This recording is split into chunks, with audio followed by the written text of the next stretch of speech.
Liga 1 2022-2023 kembali digelar, sudah dipastikan 3 tim, yakni Persebaya Surabaya, Persis Solo, dan Bali United, menjadi tim musafir.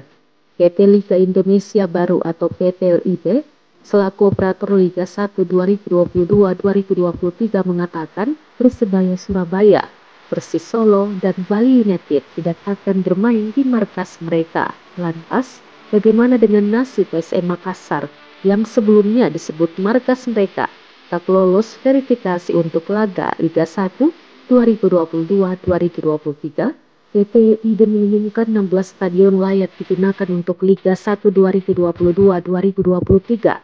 Namun, dari 16 daftar stadion tersebut, kandang PSM Makassar Stadion B.J. Habibie tidak termasuk. Hasil ini tentu membuat PSM Makassar berpotensi menjadi tim musafir jika Liga 1 kembali dilanjutkan. William Jan Queen CS harus mencari kandang alternatif.